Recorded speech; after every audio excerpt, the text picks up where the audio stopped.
아모스 1장 1절 말씀.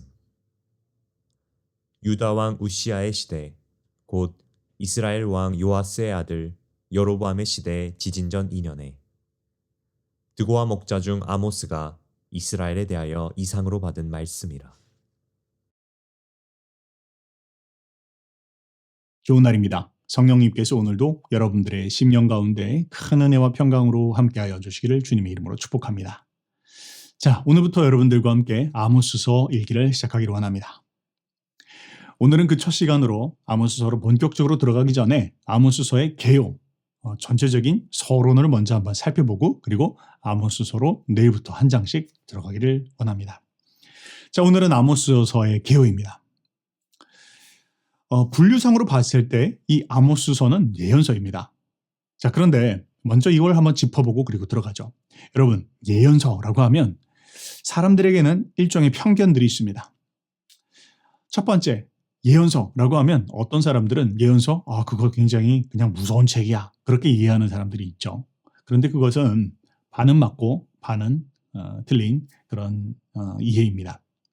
물론 예언서가 심판에 대해서 이야기하고 있고 하나님께서 굉장히 엄하게 말씀하시는 측면이 있습니다.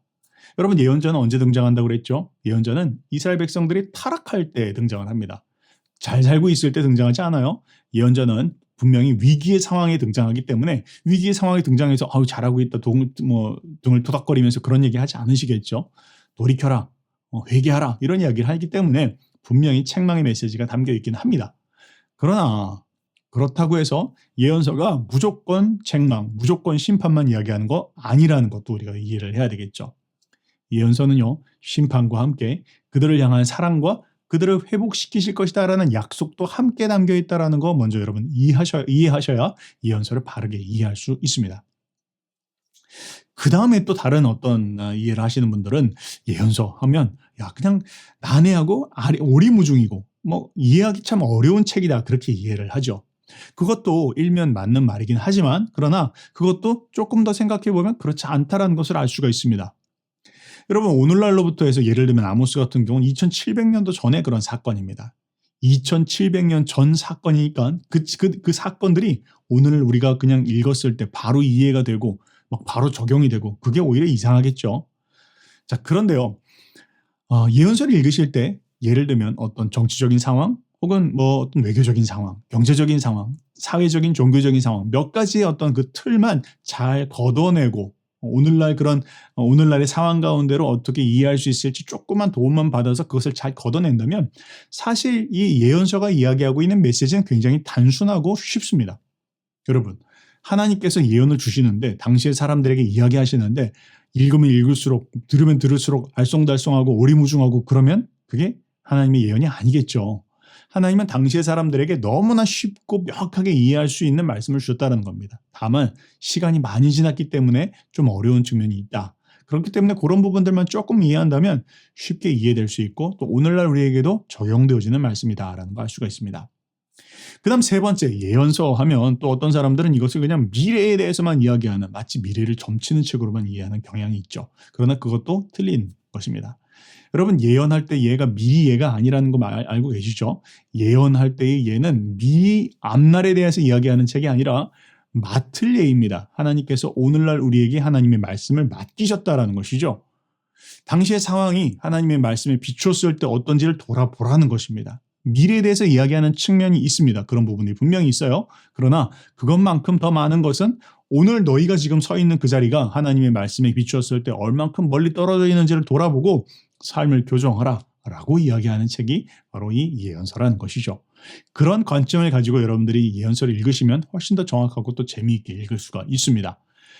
자, 오늘 이제 아모스서를 읽는데요. 여러분, 아모스서 그냥 이거 무슨 얘기일까 좀 두렵기도 하고 궁금하기도 하고 그러시죠? 여러분, 아모스서는요. 예를 들면 그런 관점으로 봤을 때 이렇게 이해할 수가 있습니다.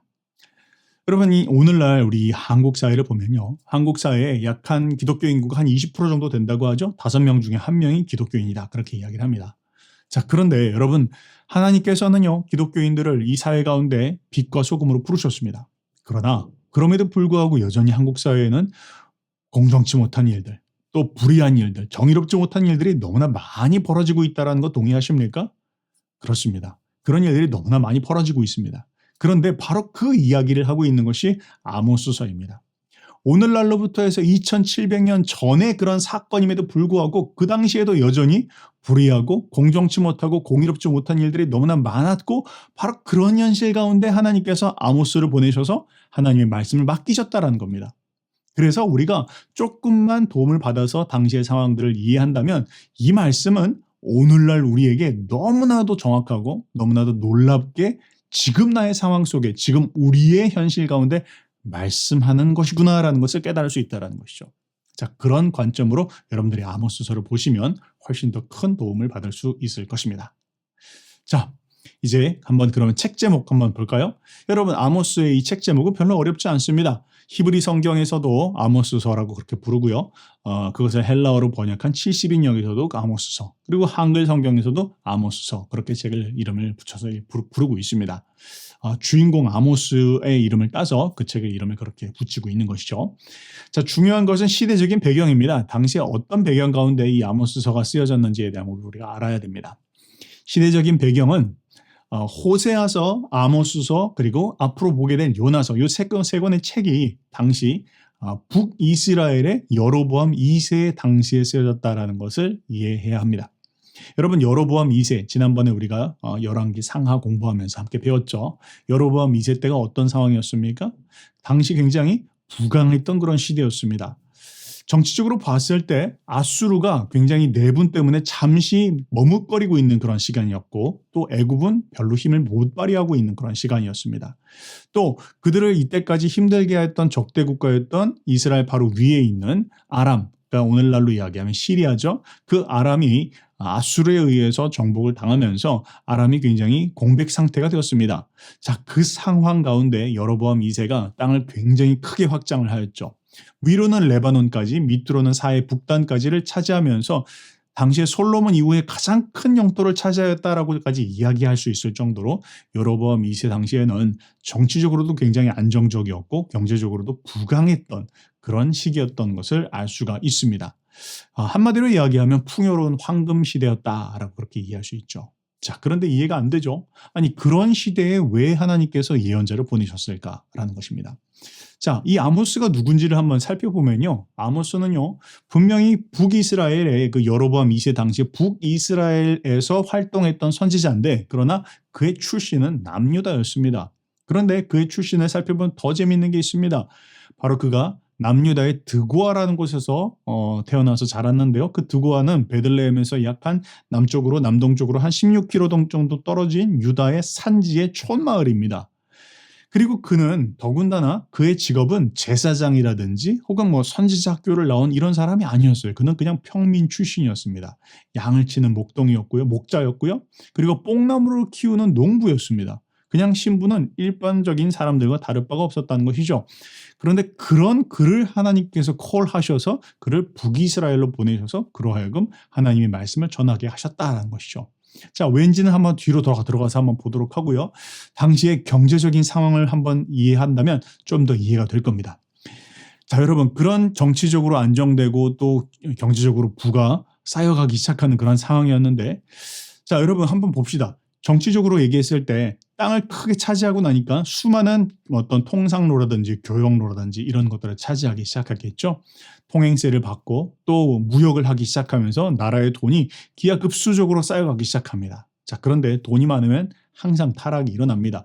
그렇게 해서 경제가 막 올라가기 시작하면서 돈이 많은 사람들 혹은 미리 어떤 특권을 가지고 있었던 사람들은 그 주체할 수 없는 돈을 가지고 이제 낭비를 하기 시작하는 것이죠. 여름궁이 따로 있고요. 겨울에 사는 집들이 따로 있습니다. 그리고 자기들이 누워 자는 침대가 상하, 코끼리의 상하로 만든 그런 침대에서 잤다라는 거예요. 그러면서 호화스럽고 사치스러운 생활들을 계속 해나가기 시작합니다. 자, 그런데 그걸 가지고 조금 더 못 사는 사람들, 가난한 사람들 도와주고 그 사람들 잘 살 수 있도록 도와줬으면 얼마나 좋겠습니까? 그러나 그렇게 하지 않았다라는 겁니다. 빈부의 격차가 더 심해지기 시작했다는 거예요. 가난한 사람들은 더 못 살기 시작하면서 돈이 많은 사람들 혹은 기득권자들은 더 많은 그런 부를 불려가기 시작했다는 겁니다.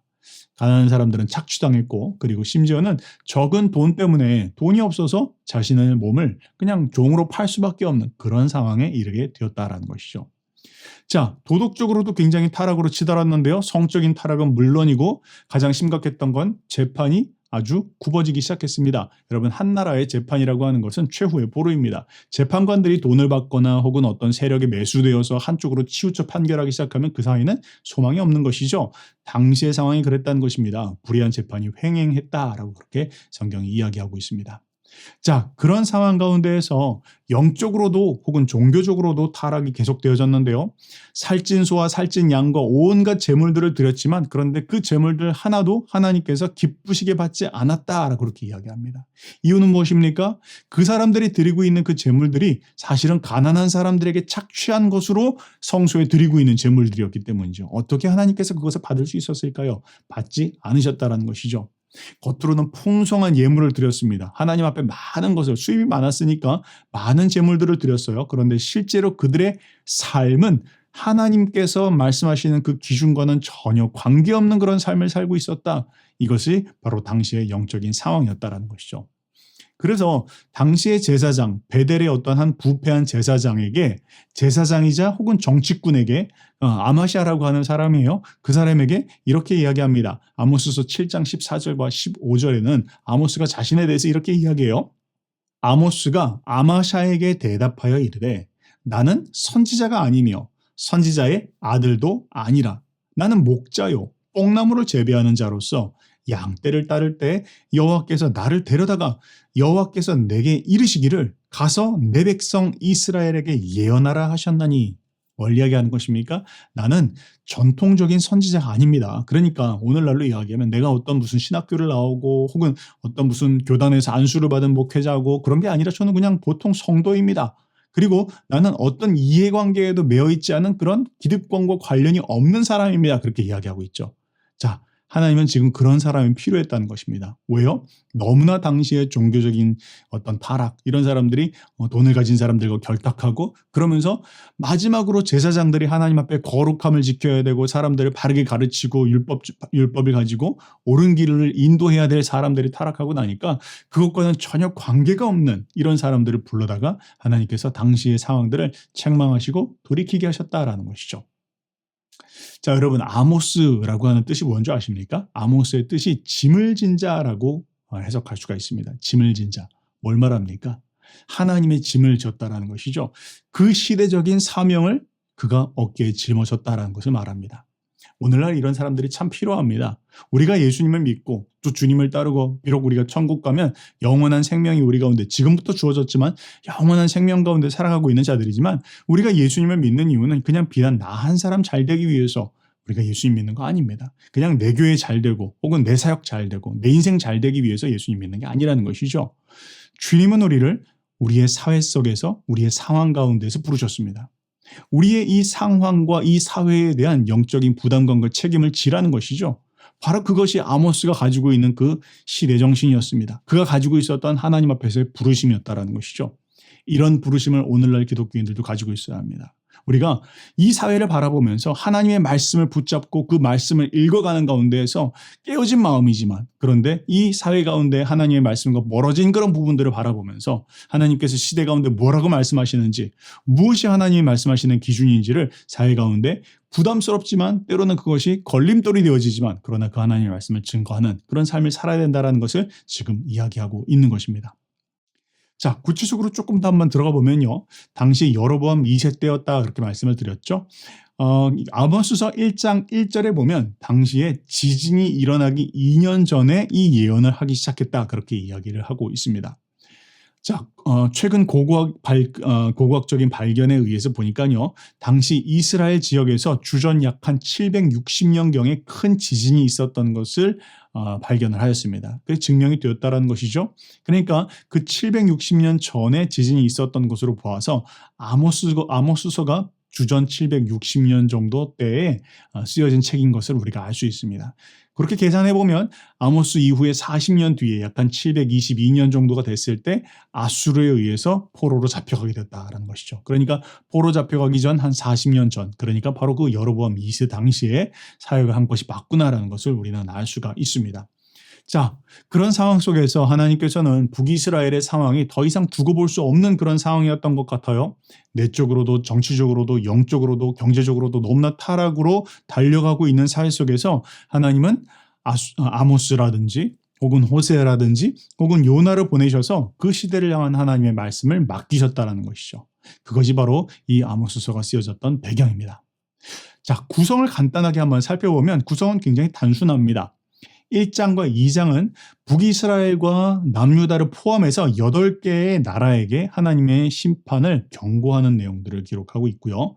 그 다음에 3장부터 6장까지는 3번의 선포를 통해서 북이스라엘에게 하나님의 심판을 선포하고 있는 내용을 볼 수가 있습니다.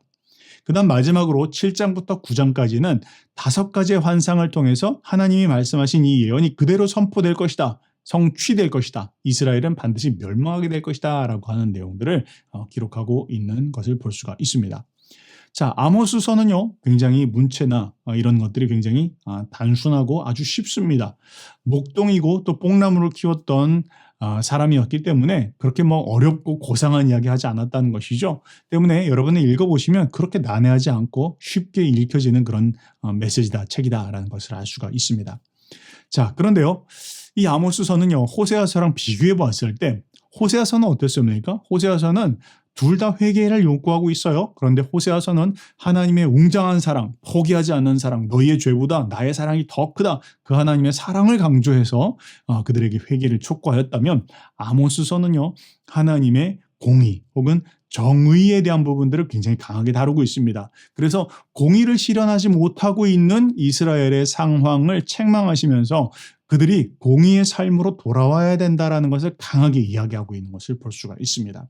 그리고 또한 한 가지 이야기하고 있는 것은 참 예배를 회복해야 된다. 지금 너희가 드리고 있는 형식적으로 예배를 드리기는 드리지만 그런데 그냥 형식적으로 드리고 있는 그 예배들에 대해서 하나님께서 책망하고 있는 내용들을 볼 수가 있습니다. 자, 마지막으로 아모스서의 주제구절이라고 할 수 있는 내용들인데요. 5장 21절부터 24절 말씀 한번 읽어보도록 하겠습니다. 내가 너희 절기들을 미워하여 멸시하며 너희의 성회들을 기뻐하지 아니하니 너희가 내게 번제나 소제를 드릴지라도 내가 받지 아니할 것이요 너희의 살찐 희생의 화목제도 내가 돌아보지 아니하리라. 이유는 무엇이죠? 말씀드렸던 것처럼 그들이 삶은 하나님을 떠나서 살고 있는데 그런데 그들의 예배는 정말 대단하게 드렸다라는 것이죠. 그런데 하나님은 그런 형식적인 삶이 따라오지 않는 공의와 정의를 행하지 않는 그런 삶의 예배를 받으시지 않겠다라고 지금 이야기하는 것입니다. 23절에 내 노랫소리를 내 앞에서 그칠지어다. 내 비파소리도 내가 듣지 아니하리라. 그러면서 24절은 진짜 유명한 말씀입니다. 오직 정의를 물같이 공의를 마르지 않는 강같이 흐르게 할지어다. 뭘 얘기하는 것입니까? 예배보다 더 중요한 것은 예배를 드리는 너희들의 삶이 더 중요하다.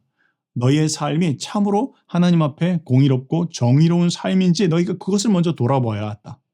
예배도 참 좋다. 찬양, 기도, 금식 다 좋지만 그것보다 더 중요한 것은 너희들이 사람에게 거짓말하고 사람을 속이고 재판을 굽게 하고 혹은 가난한 자들을 멸시하고 하는 그런 삶을 반복하고 있는 한 그 모든 숱한 종교적인 행위는 내가 받을 수 없는 것이다 라고 말씀을 하고 있는 책이라는 것이죠. 자, 이제 내일부터 해서 여러분들이 이제 아모스서를 읽기 시작할 텐데요. 오늘 한번 9장밖에 안 되기 때문에 한번 쭉 한번 훑어보실 수 있을 겁니다. 한번 읽어보시면서 이 아모스서가 오늘날을 살아가고 있는 우리들에게 무엇을 말씀하시는지 이 말씀을 통해서 지금 우리에게 또 우리 사회에게 하나님께서 말씀하시는 것은 무엇인지 깊이 한번 묵상하시고 또 그 안에서 답을 발견할 수 있는 우리가 되었으면 좋겠습니다. 그렇게 승리하시는 저와 여러분들 되시기를 주님의 이름으로 축복합니다.